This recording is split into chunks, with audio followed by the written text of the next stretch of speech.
Good afternoon, folks.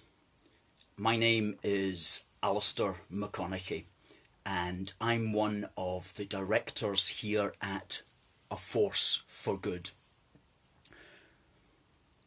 Now, my name's Alistair McConaughey. I'm one of the directors at A Force for Good, and we are broadcasting today live on Facebook, and we're also broadcasting simultaneously on Periscope, which is the live app for Twitter.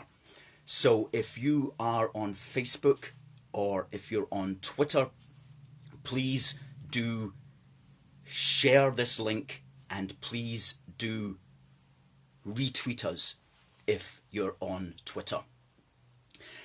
Now, I'm going to speak for an hour today. I'm not going to speak past 2 o'clock. And in that hour, I'm going to cover a lot of subjects. And the first thing that I'm going to mention is that we as an organisation, A Force for Good, would have been in Arbroath today. Now, A Force for Good is Scotland's premier street action and advocacy organisation. And whenever the Scottish nationalists have a march, we're always going to be there, and we're always going to be standing up for what we believe in, which is the unity and the solidarity of all the British people united together within our political union known as the United Kingdom. And we go to all of these events, and we've been doing that since June 2017. And today, the Scottish nationalists were going to be in Arbroath. They're not in Arbroath, obviously. We can't be in Arbroath either. But what we can do is, through the wonders of modern technology, we can give them our message today. So we're going to be getting on to that whole Arbroath matter, which is the Declaration of Arbroath, which is 700 years old on Monday the 6th. And this weekend there was going to be civic celebrations and commemorations in Arbroath. All of that unfortunately cancelled. There was also unfortunately going to be a Scottish nationalist march today. They thought they could exploit Scotland's history for their own benefit by wambling up the high street in Arbroath. Well, we had planned to be there, obviously. We had a good team on the ground ready to go, but we can't be there. So this is the next best thing. Myself giving the message that we would have given. But before I get on to talking about the Declaration of Arbroath and its importance within British constitutional history, not just Scottish constitutional history, but within British Union history. Before I get on to speaking about that, for those of you who don't know what we get up to, let me just tell you the sorts of things that we as an organisation do.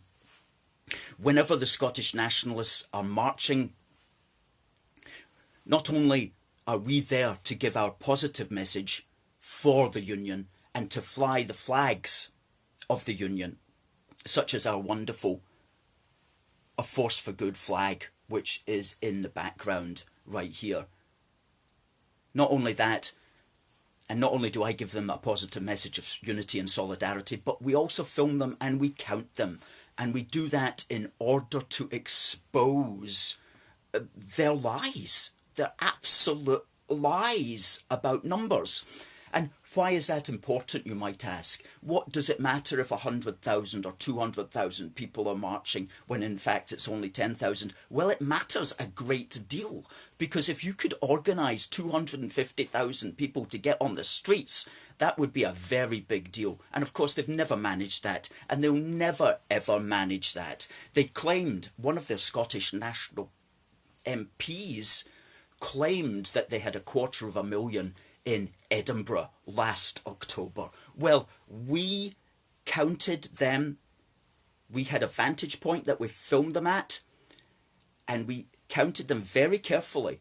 Took us hours, and we came up with a figure of just over 11,000. So that's a big difference. That's what, 10, 12 times less than what they lied about. So it matters a great deal to show their true strength and also to show them up as the liars, which they are. And in that regard, we have an ongoing campaign with the Scottish and British media to take what we say seriously on this matter, because they cannot be allowed, and their politicians cannot be allowed, to get away with these blatant lies. We've presently got a case going through the IPSO, which is the Independent Press Standards Organisation, against a particular newspaper which made a particular lie which we believe was not justified in any way by the editorial standards, and we'll bring you the information about how successful we are on that. But the press have to wake up to this, and they have to realise that they are being lied to, and we are telling the truth. A Force for Good is telling the truth as far as the numbers of these people are concerned, and the lies that they make should be enough to discredit them forever, quite frankly. And if any of the journalists want the video footage, they can come and we can show them exactly. And indeed, we've got most of it up on our website anyway, aforceforgood.uk. Talking about that, if you're online, I see quite a few people are online watching on Facebook at the moment. Please share this link. Share it with the hashtags there, which are Declaration of Arbroath, Arbroath 700, UK A Force for Good, Scottish and British, British and Proud.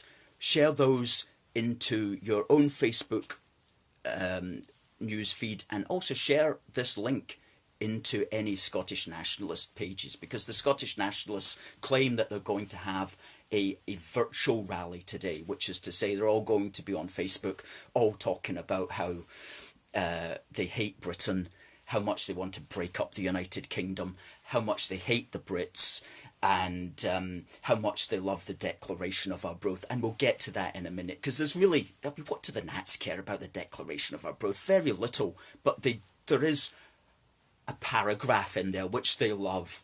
They love it. And we're going to break it down for them. And that's really the only thing that gives them the interest in the Declaration of Arbroath. It's much more interesting when seen in the wider context of the British Union and Britain's journey through history, through time immemorial, to unity, to solidarity, to standing together. It's much more, it fits into that overall theme of unity much more than it fits into a theme of separation. And in any case, it was very much a document of its time. Very much a document of its time in a different world. Oh my goodness me. Some of the stuff they got up to back in those days, it would turn your stomach. Completely different day and age back then, and thank goodness we've moved on. That's our message. Thank goodness we've moved on. But we'll look at the Declaration of Arbroath in a little bit more depth in a few minutes. Now, yes, what was I saying? Yes, we were going to be in Arbroath. We cannot be in Arbroath today because of this situation that the world has been plunged into. However, when we get back to normal, our street campaigning will most certainly begin again. And so we here at A Force for Good are using this time in order to research, in order to write a load of stuff that we've wanted to write for a long time, and in order to continue our online production of content, which is amazing stuff. I mean, our pro-UK content on Facebook, on Twitter, and on Instagram and on YouTube is A1.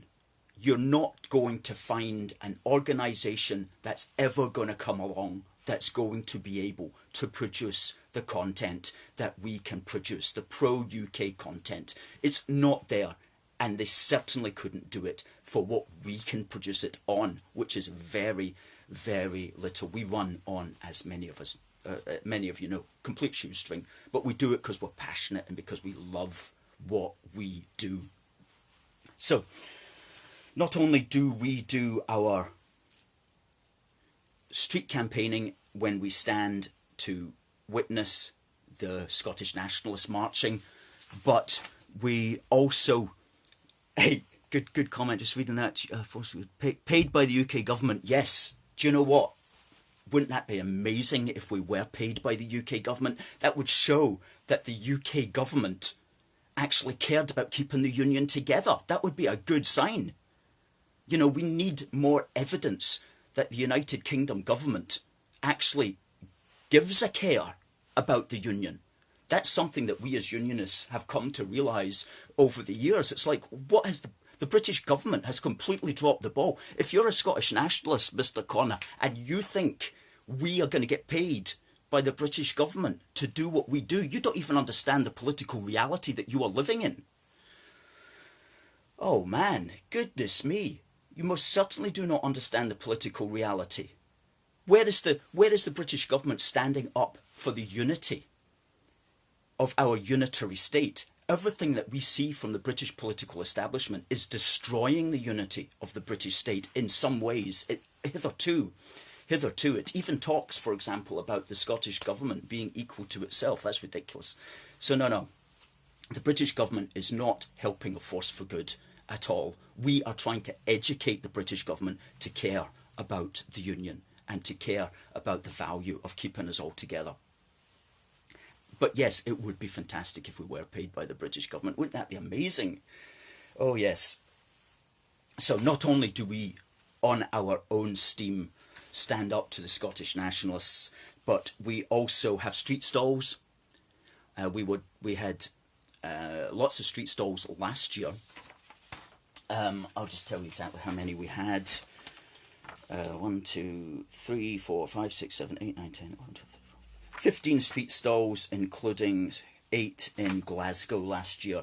And in our street stalls, we put out our magazine, which is called Union Heart. The letters will be back to front there because we're doing a Facebook Live, which unfortunately reverses the lettering.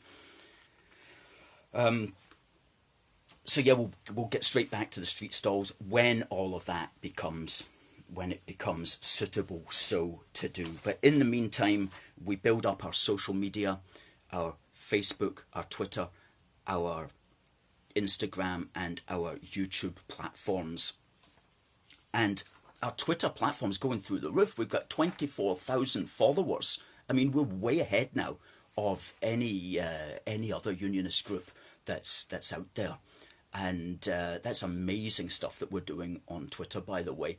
And Facebook's going well also, as is Instagram. We are the biggest pro-UK Instagram page out there at the moment. Now, yeah, I just want to, for those of you who are watching, and we're broadcasting live at the moment on Facebook and also on Twitter, please share the link to your Facebook friends. Please share the link into the Scottish National pages, because we want the Scottish Nationalists to come in here also and get an education, right? To get an education. That's what many of them need, and we are happy to provide that education to them. Now, so please share, and please share with and please retweet with the hashtags Declaration of Arbroath, Arbroath 700, UK a force for good, Scottish and British, British and proud. Just to quickly run down the extent to which the Scottish Nationalists are lying when they talk about the numbers that they have on their marches, and I'm going to get to the Declaration of Arbroath in a minute. Inverness, the Scot Nats, back in January said they had 10,000 on their march. We had somebody counting. It was a very easy count, fantastic vantage point, 2,892. Glasgow, back in January, they said they had 80,000. We were there on the streets, standing up strong for the Union with a fantastic thin red line of supporters. And they said 80,000. We counted them 10,156. Edinburgh last year, one of their Scottish nationalist MPs said there was 250,000. We counted them. There was 11,286. These are figures that can be verified by our video evidence. And we are happy to sit with anybody, anywhere, to go through it with us. And we accept, obviously, a 2 or 3% margin of error either way. But that's all. That's all. These are basically accurate figures. Perth, back in September, they said 20,000. The actual was 3,160. In Aberdeen, they said 12,000. The actual was 2,563. Campbelltown, 2,000. Actual, 974. Ayr, 13,000. The actual was 2,792. And so on and so forth, going back to Edinburgh last year, where they said 100,000, when the actual was 12,789. So we're providing sterling work. We're doing amazing work in exposing the fabrications and the made-up nonsense of the Scottish nationalists on the street. And that's fantastic work that all of us are doing. And you know, we call ourselves, when we're on the street, we call ourselves the thin red line. Now, historically, that refers to the thin red line of Highland soldiers who were at the Battle of Balaclava during the Crimean War. And they were led by a Scotsman here from Glasgow. And they repulsed a Russian cavalry. There's only 200 of them, and they repulsed the Russian cavalry of thousands. And they stood up strong, showing that at the end of the day, even a small number can prevail against a much greater number. So that's why we call ourselves the thin red line, because at these Scottish nationalist marches, we're always going to be outnumbered. But guess what? In the end, we prevail and we will win. And isn't that a fantastic thing to know? So, having said that, let's talk now about the Declaration of Arbroath, which was signed, or rather sealed, with stamps by 50 earls and nobles on the 6th of April 1320. Now, the time just now I see is almost 1320, and so that's a good time to start talking about the Declaration of Arbroath and what it means to us today as Scottish and British people. And you know what? We love our Scottish history. It's the most amazing history that's out there. And it ranges from way back to the Stone Age right through to our modern times. And goodness me, we Scots have been through a lot. Oh my goodness me, it seems that all we ever did was fight each other, quite frankly. All we ever did for a very long time was just argue about stuff. You know, somebody would come up with an idea or a document and somebody would disagree with it, and then that faction would break out into another 10 different factions who all disagreed with each other and who all started to want to have fights with each other. That's just the nature, it seems, in the fiery Scotsman. But thank goodness, to a large extent, those days are past now. And in the past, they must remain. Who said that? Somebody said that. These days are gone now, and in the past they must remain. Thank goodness we have moved on. And you know why we've moved on? We've moved on because politically the circumstances have enabled us to move on. The Union of 1707, for example, one of the greatest things in eventually bringing the British people together. Even though there was a little bit of a fallout for the next 20, 30 years, it eventually ended and it was settled. And peace descended upon the British Isles, and it said that Pax Britannica, the British peace, descended upon the world almost, because as a consequence of the Union, Britain was able to mobilise its amazing minds and its amazing energy and its amazing courage and essentially go out there into the world to help the world, to largely advantage the world. And that those were the 100 years of British peace, right up until the beginning of the 20th century. All as a consequence of all the British people coming together. And that's been a long journey going right through time. And it goes right back, of course, as well to 1603, when the Scottish king, King James VI, became King James VI of Great Britain on the death of Queen Elizabeth I of England. And you know, not a lot of people know that, but King James VI was a very strong unionist. He wrote an unusual amount of literature and books for a monarch, and much of that was arguing for a British union, a British political union. And he wanted a British political union. He took that to what was then still the English Parliament back in 1604, and they turned him down because, well, they didn't really like the Scots very much, and they didn't really want to be joined with us for some reason, best known to themselves, no doubt. However, he persisted, but he could never get them to agree to a political union with Scotland. But he was a strong unionist, and he was the one who created the Union Jack flag. So those Scottish nationalists who don't like it, listen, mate, a Scottish king created this flag, right?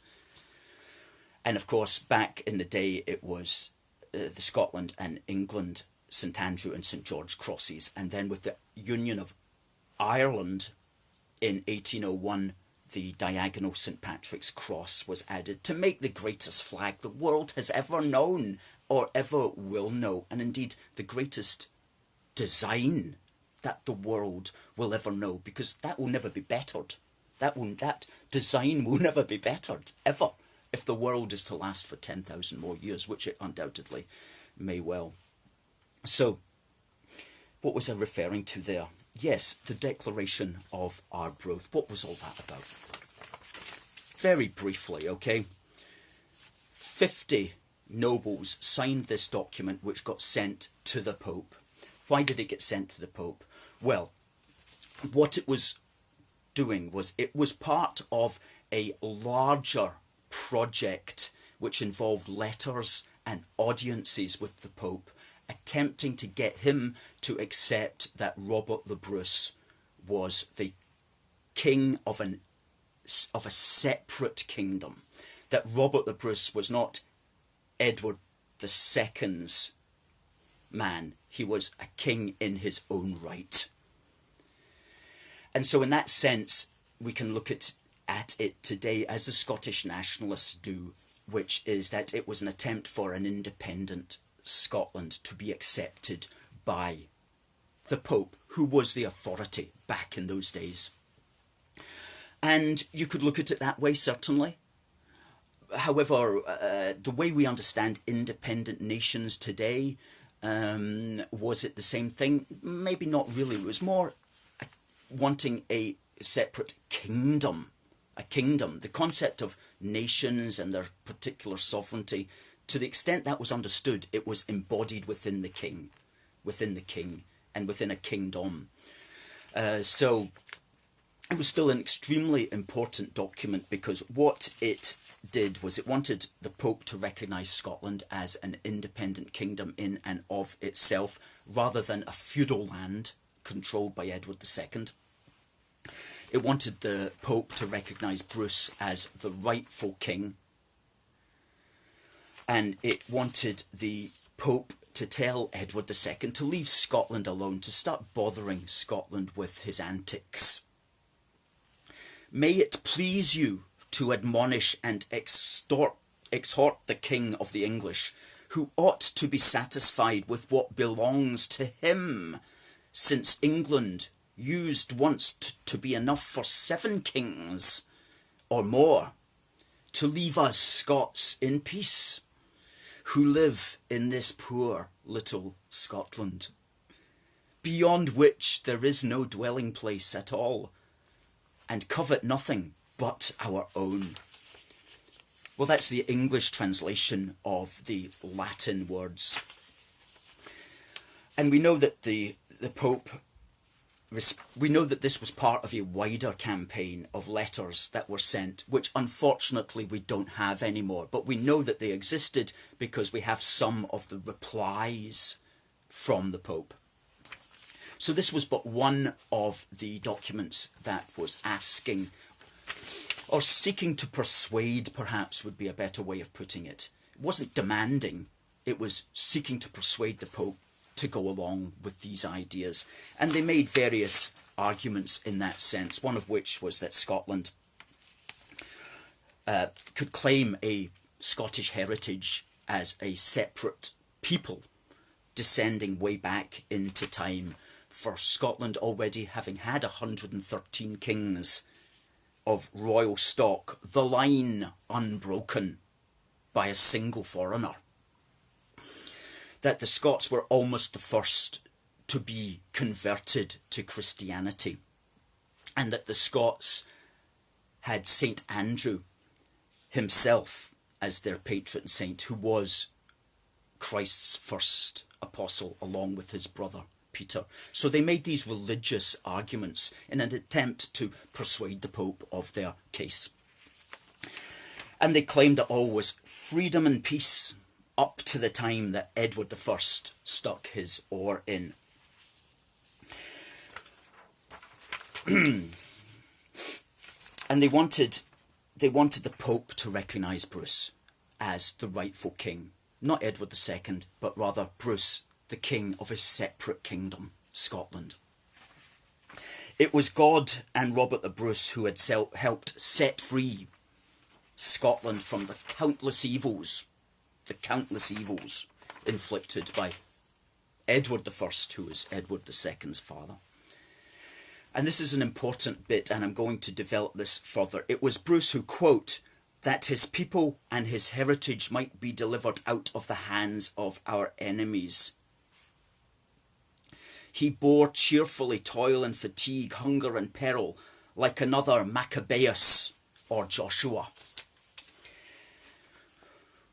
Well, who was Maccabeus? I'll get to that in a minute, because it's critical to the whole bit that the Scottish nationalists love. The thinly veiled Anglophobia, it has to be said, that the Scottish nationalists love. And also they wanted the Pope, as I say, to tell Scotland, to tell Edward II to leave Scotland alone.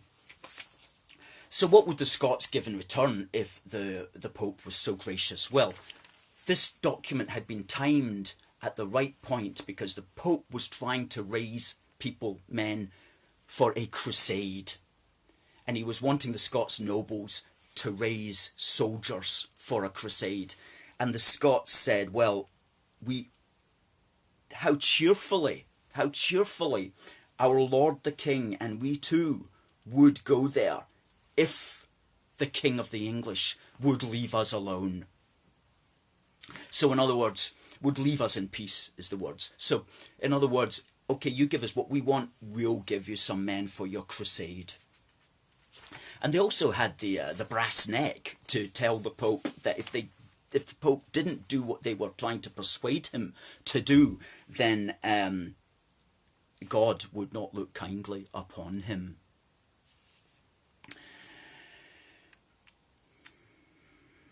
Goodness me, strong words. So why is that important today? Well, it could be said that it helped to introduce democratic, what we understand today as democratic ideas, into these islands, in the sense that the monarch or the powerful people of the day were said to rule via the approval of the people. And why we would consider that, why we would deduce that, is because of one of the paragraphs here.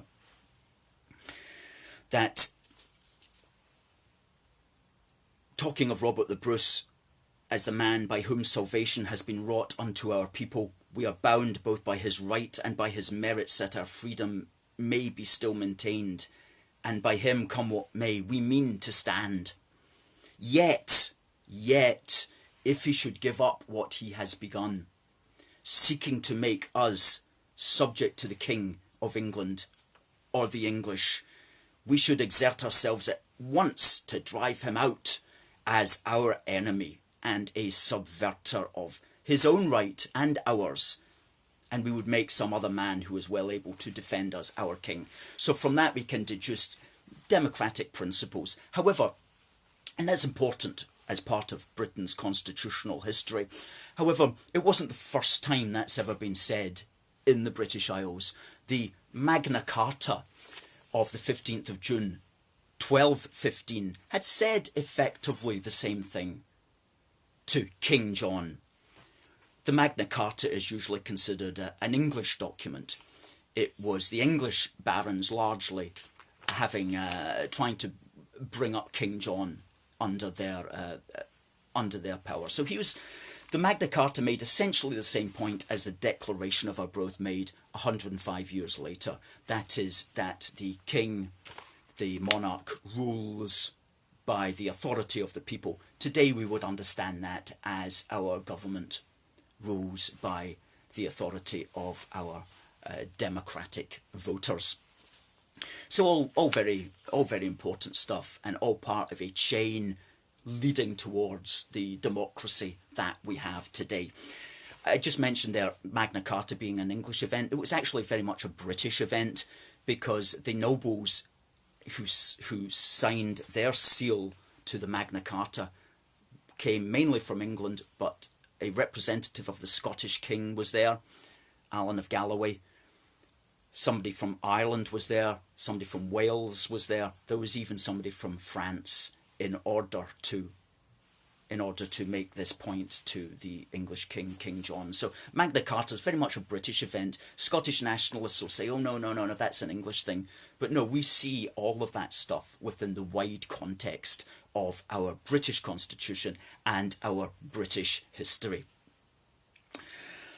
So let's get to the bit that the nationalists love. And let's get to the bit that, if it were not for this sentence, the nationalists wouldn't know the Declaration of Arbroath from your auntie, quite frankly. In fact, So this is the bit the nationalists love, and I'll quote it: "For as long as 100 of us remain alive, never will we on any conditions be subjected to the lordship of the English. It is in truth not for glory, nor riches, nor honour that we are fighting, but for freedom alone, which no honest man gives up, but with life itself." These are strong words, oof, fighting words, amazing words really, when you think about it. But if it wasn't for that bit, it's questionable whether the Scottish nationalists would care one iota about the Declaration of Arbroath. And that's how the Declaration differs from Magna Carta. In the sense that the Declaration has got much more of an edge to it. It's got much more fighting talk in it. And so it appeals, obviously, to a certain attitude. But you look at that bit and you go, well, where did that come from? You know? And we read a really good book recently on this matter about Robert the Bruce. And it surprised us, but not really surprised us, to know that, in fact, the person who wrote this was using other texts at the time, which he used because he wanted to, because he knew that the Pope would recognise the associations of these words. And here they are. And it's historian Geoffrey Barrow who points this out, that the author of that sentence pillaged an account, a Roman historian's account, of something called the Cataline Conspiracy. And he also used a concept from the book of Maccabeus. Remember that I spoke to you just earlier about Maccabeus? most of us don't really know who Maccabeus was. Well, he's been written out of the Protestant Bible, but he still appears in Catholic versions of the Bible. I'll get to that in a moment. Yes, Barrow, the historian, from this book called Robert Bruce and the Community of the Realm of Scotland, he states this, that the Roman historian Sallust makes an ally of Cataline say that if they are denied the laws of their ancestors, the conspirators will fight neither for dominion nor wealth, but for freedom, which no honest man gives up but with his life. So in other words, the person who wrote the Declaration of Arbroath was very conscious of what his history book, his Roman history book had said, and thought, I'm going to use that sentence because it's very powerful. And the Pope will also know what I'm referring to when I say that. And as for the bit about 100 of us remaining alive, that comes from the book of Maccabeus, 1 Maccabeus chapter 9 verse 6, 1 Maccabeus chapter 9 verse 6. And this book appeared in the Septuagint, which is the Greek Old Testament, which of course would be very familiar to the Pope. And it's one of the books that's been left out of the King James Bible, the man who created this flag also. So that language, while bloodthirsty and somewhat alien, I guess, to our modern ears, would be intended to trigger well-known references, historical references and religious references that the Pope already knew about, and thereby would aim to make the Pope more receptive to the message, more receptive to the content of the Declaration of Arbroath. So that's where that sentence came from. It's a slight plagiarism of the Book of Maccabees, and also Roman historians' account of something called the Cataline Conspiracy, which at the moment I haven't looked into, so I can't tell you much about that. So that's an interesting little historical factoid, and as many people know, we at A Force for Good, we love our history and we love getting it right, and we write a lot about history, and basically it's our love. Everything that we say is always going to be bang on these matters of history, and we take great time and energy to really get right down into the depths of what's going on, so we can bring you the unvarnished truth. So the lesson for us today from the Declaration of Arbroath, undoubtedly an extremely important an extremely important document in Scotland's history, undoubtedly very important, which plays a key role in Britain's constitutional history, a key role actually, a key document in our constitutional library, playing a key role in our constitutional march towards democracy through the decades and centuries and millennia. But at the end of the day, it also reminds us to be grateful, to be so grateful that Scotland and England are not at war anymore. Oh my goodness me. While some people may like to live in their heads in that period of time, while they may like to remember 700-year-old wars against the English, what we prefer to do is to commemorate Scotland and England and the rest of the people of these islands fighting together, defending ourselves together. You know, the 8th of May is coming up. The 8th of May is the 75th anniversary of Victory in Europe Day, 8th of May 1945. So We remember those things within our living memory. And to the extent that we think about wars 700 years ago, we think, thank goodness that the Union has brought peace to these islands. Thank goodness that the political union brought peace, and that the unions going right back through time, regal unions going right back to before there was even kingdoms, and we had social and cultural unions, all on a march through time towards where we are today. And let's not break that up. And when I finish this broadcast just before 2 o'clock, I'm going to read a declaration which I think is much more relevant to today. And while the Declaration of Arbroath is important historically, I'm going to read a small declaration which I think is relevant today. Undoubtedly relevant today. So, the days of Scotland and England fighting against each other, they must remain in the past. Where there was war, now there is peace. And that's something to be grateful for. Now, we're broadcasting on Facebook and we're broadcasting on Twitter. If you're on Twitter, please retweet. If you're on Facebook, please share into your normal feed. This feed will be here all day and it's going to stay up. It will finish at 2 o'clock, but the actual video is going to continue to be up here. So you can share it just now and it will remain up. And if you share it with, or if you retweet it, do so please with the hashtags Declaration of Arbroath, Arbroath 700, UK, a force for good, Scottish and British, and British and proud. These are the hashtags that will get this seen by a lot more people, not just right now, but over the coming days as well. So, thanks very much for your comment there, Adrienne. God bless Christopher.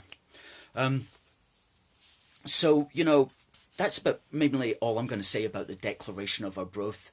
Is fantastic document, so important in Scotland's history, great piece of British constitutional history, such an important document in Britain's constitutional library and in our forward march towards democracy, unity and solidarity. But at the end of the day, thank goodness that we are all still at peace now and that the Union has brought peace. And there are people in our midst who don't understand the importance of political union for the social union. And we wrote an article about this recently. You know, people will say, well, you don't need the political union to have a social union. Yes, you most certainly do need a political union for a social union. And because so much comes as a consequence of the politics. Culture is almost like downstream in a way from politics. And so if you break the political union, you start to shred the fibres of the social and the cultural union. And, you know, we can see that already in ways with devolution and the power that it gives the Scottish National Party, or indeed anybody who has the power in Holyrood, to make laws which then start to shred the social fibre. For example, Scottish students can get grants for study at colleges and universities, but English, Northern Irish and Welsh students can't. Well, that's shredding the social fibre. That's stopping Northern Irish, Welsh and English people from mingling in Scotland, from meeting their fellow Britons. It's stopping Scottish students going down to England when they can get their grant paid. So it's that's just an obvious example of how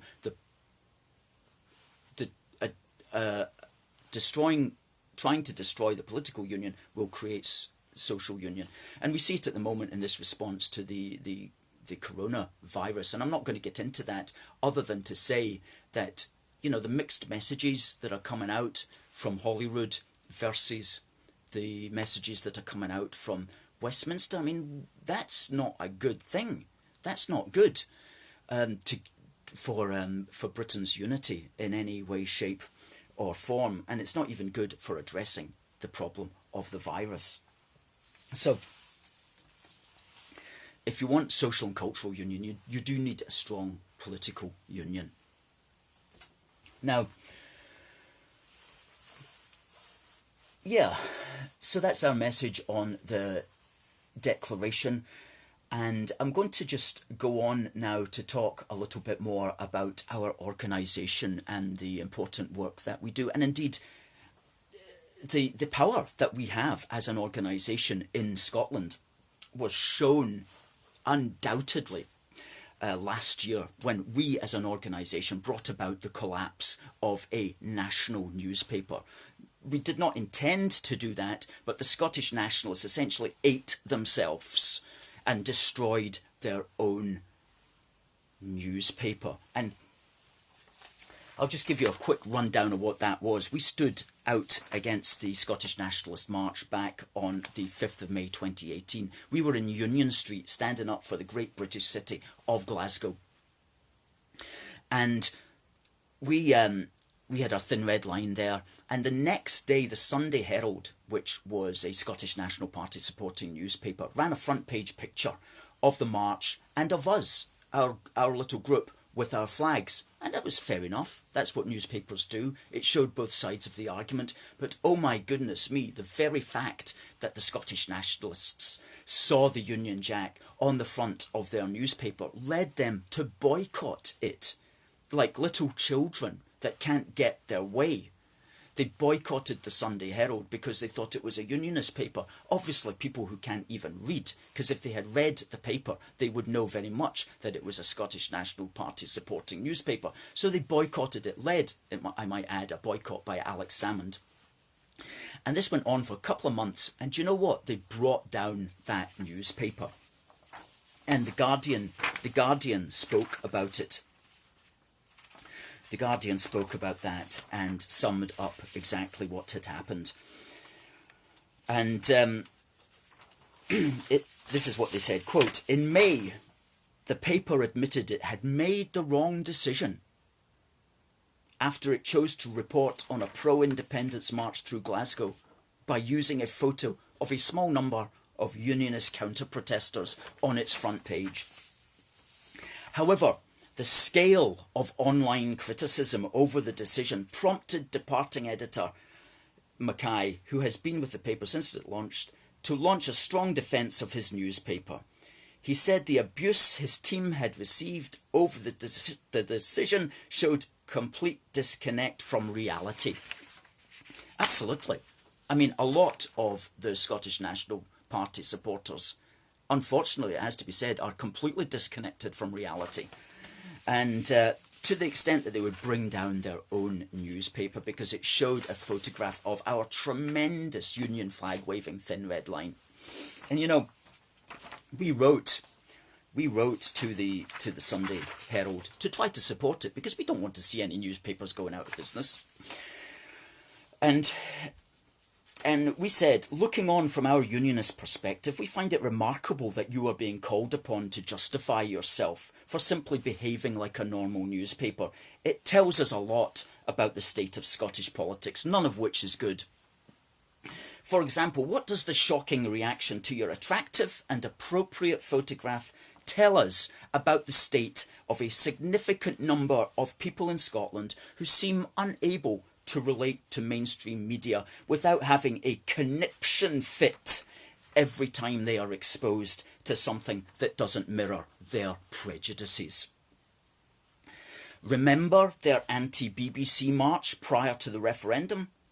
Is it because they are intolerant of other people's points of view? Is it because they don't like to be reminded that there is another point of view? Worryingly, what does their overt hatred of the Union flag tell us about their feeling towards their fellow Scots who identify as British also, Scottish and British? Is this destructive and divisive antipathy towards the symbols of British identity being taken by a lead from the top. And it is, because we know the SNP is restricting flying the Union flag on buildings which they control. So that letter, needless to say, was not published. Otherwise there would have been a complete explosion, no doubt, of madness if we had been allowed to be seen again. Anyway, the point that we ended that with is that, and we notice this a lot, and we notice it especially in the national newspaper, is that these people, the Scottish National Party supporting people or Green Party supporting people, are completely unable to deal with anybody or anything that contradicts their worldview. If somebody goes on Question Time and says something mildly supportive of the Union, Twitter and Facebook will explode with, who is this person? What's their name? Where do they live? Do they have a business we can boycott? And the national newspapers will, the national newspaper will do that as well. You know, it'll have a front page person. This person on Question Time said something we don't like. How can we tell the BBC to stop inviting such people? And I've got a pile of stuff there. I'm not going to go through it all, but because I don't have time. But our office takes the National every day. And we do it so that you don't have to, basically. Because we have to know what these guys are saying. What latest mad idea has you know, flitted across their cerebral cortex that they've decided to try to articulate as a thought. So we need to know what's going on with these people. And so we read it, and sometimes we look at it and we're like, oh no, I can't bear to read this article because I know what it's going to be, and it's just going to be venom, you know. So what we do in those cases is we cut the article out, we put it on our table, and when we have time, such as we do at the moment, we go through them and we read them and we consider them. And that was coming out this week when we were going through stuff. It was like, look at the censorious attitude of not just the letter writers, but the journalists of this newspaper. You know, if you don't take the right position on the Union or immigration or climate change or you name it, it's not just you're wrong. It's like, you must not be heard. And not only must you not be heard, but we must find out who you are and try to socially damage you, you know. And I came up with this phrase, to succeed, these people must suppress, okay? And it's the same with the Scottish National Party and our fantastic Union flag. They don't like to see that. Now, tell you a quick story just before we close at 2 o'clock. But there's designated days for Union flag flying in Scotland. At the end of the day, if you're a council, you can fly the Union flag whenever you want. There's no law about it. And unless you live in public housing, you can also do the same in your garden or outside your window. So there's no laws against flying it. But there are some guidelines to say when's a good day to fly it. And these are usually royal birthdays or national commemorations of some kind. And a couple of years ago, this must have been realised by Nicola Sturgeon, and she passed an instruction to all the buildings that her executive controls, which is to say all Scottish executive buildings that work in a devolved capacity. To all of them, she said, don't fly the Union flag. There's only one day you're allowed to fly it, and that's going to be Remembrance Day. So in other words, out of sight, out of mind. To succeed, they must suppress. They must suppress all images of Britishness if they can. That's the only way that they can get their way. So that's another reason why we have to get out there on the streets. If you want to join us, we're out there, and we'll be out there when things return to normal, I should quickly add. But when things return to normal, we'll be out on the street, on our street stalls and on our thin red line, standing up for the Union. And if you want to be part of our organisation, if you got what it takes to do that, then please contact us. Contact us via any of our social media platforms, on Facebook, on Twitter, on Instagram, or on YouTube, or on our website, aforceforgood.uk. And you can send an email to contact@aforceforgood.uk. And so, just as I'm winding down here, and before I read what I think is a much better modern declaration for today, if anything the last few days has shown us is that we are all in this together. You know, the British Army and the UK government have been putting up these Nightingale hospitals in London and in Glasgow and elsewhere. And they've done an amazing job. And that's because, you know, these British institutions like the army, you know, they are like the best at that sort of stuff. It's like if you leave the army to just to do like Trooping the Colour and all of these things are just done so bang on. And you ask the army to build a Nightingale hospital in Glasgow, bang on, they'll do it, you know, in several days. These guys have got it together. And so that's a great thing that that's come out of this, is that we can do that sort of stuff. Our institutions are still able to pull together in a good way to build things like the Nightingale hospitals in Glasgow and in London, and apparently in other parts of Britain as well. And so that shows the value again of the British Army and the British Union, and the can-do spirit that's still alive here in the United Kingdom. And it does show that when it hits the fan, we are stronger together. And the United Kingdom is coming together in this. And I think that many of us now are recognising that we are ultimately stronger together and we are ultimately better together. So, ladies and gentlemen, let's make the best use, if we can, of this strange time. Don't look on it as serving time. Look on it as time serving you. Check out those websites that you've never had the time to read before. One of them would be aforceforgood.uk, or our legacy site, which is still up, aforceforgood.org.uk. Check out those books that you've never got a chance to read. And use the time to reflect, because many of us, when we're working 9 to 5 or a night shift or whenever, we don't have time to sit down and think, what's going on here? What's going on? So use this time to serve you. Don't serve time. Let time serve you. Now, I mentioned I'm going to say a few words, and I'm just going to read them here. And I mentioned the Declaration of Arbroath, fantastic British constitutional document. But thank goodness we've moved on. And these words keep coming back to me, and they're by Neil Oliver. And they're from 2 articles that he wrote in the Sunday Times Scotland back in 2016.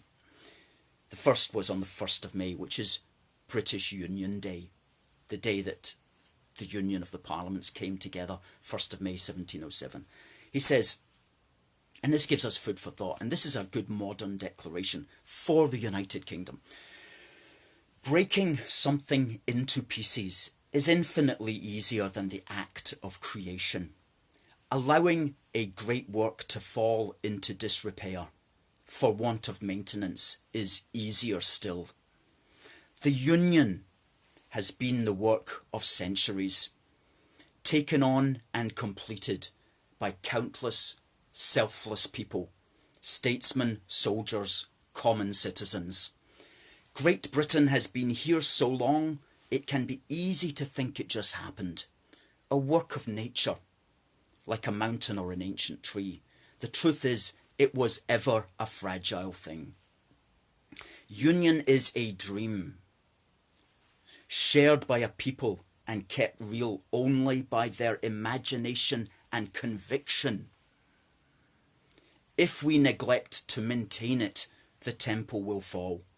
All of it will be destroyed, and so the work of centuries will be undone. And he continues in his second article on the 13th of November 2016. Here in the UK, we live in a wonderland, protected by the rule of law, free from oppression, the sort of place the tattered outcasts of the earth tell their wide-eyed children about. We are so spoilt. We are throwing stones inside our magical dome. I've begun to think that for those of us born since the end of the Second World War, this unreality we have enjoyed has come to seem like something that just happened. That has always been and always will be. What will it take before we realise what a precious place this Britain is? When will we see it, as others do, as an elegant cruise liner, afloat on a storm-tossed, shark-infested sea? Places like this don't just happen. This Britain is the product of millennia of strife. And it's a safer, better place to be than anywhere else on earth. That's a fantastic modern declaration for the United Kingdom. Those words are so true, so true. Britain is the product of millennia of strife. But today it's a safer, better place to be than anywhere else on earth. And let's remember those words this weekend and on Monday, the 700th anniversary of the amazing historical document, the Declaration of Arbroath. And let's be so glad that we've moved on and that we have the Union with us today. And let's keep it that way. Ladies and gentlemen, thank you very much for listening. If you can share this onto your feed, please do so. If you can retweet this Periscope video, please do so. Use the hashtags Declaration of Arbroath, Arbroath 700, UK, a force for good, Scottish and British, British and proud. Thank you for listening. God bless the United Kingdom and God save the Queen.